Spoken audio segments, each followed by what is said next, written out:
Jæja, sælverið. Ég fékk þann heiður að fá að tilkynna Eyjamann ársins að þessu sinni, eða öllu heldur Eyjafólk ársins.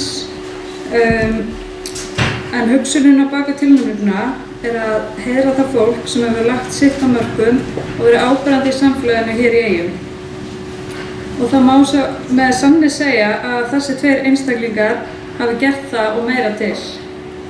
Þau hafi í áraraðir sinnt störfum sínum af mikilli alúð og fagmennsku og verið traust bakland fyrir sjúklinga, aðstandendur og samstarfsfólk sitt.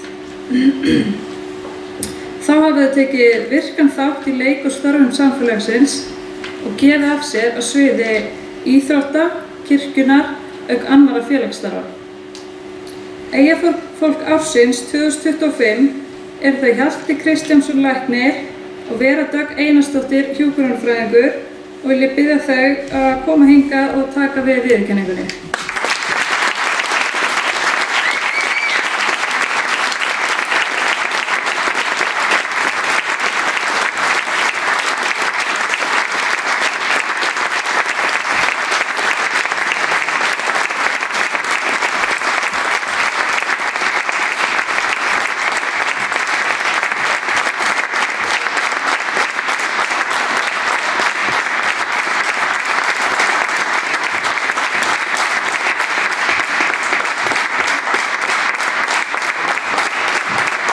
Hún heitir sem sagt Vera Björk, ekki Vera Dögg, svo það sé á hreinu.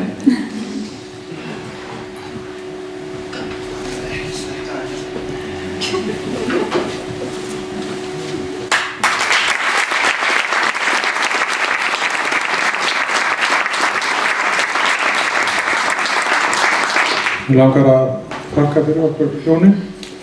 Þetta var sannarlega óvænt. Ég hélt að Ómar hefði hringt í vitlaust númer.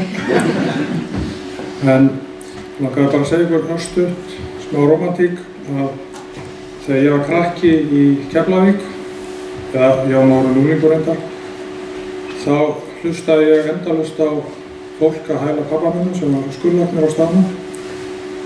Ég var náttúrulega komin hálfa leið í verkfræði á þeim tíma, út af talnaáhuga mínum.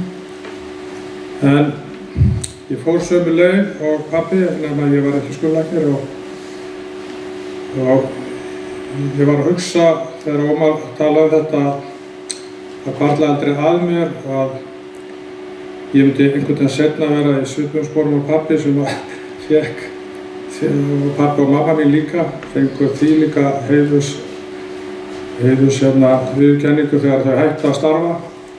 Það var eiginlega aldrei tilgangurinn en það verður gaman að hitta þau þarna hinum megin og segja frá þessu.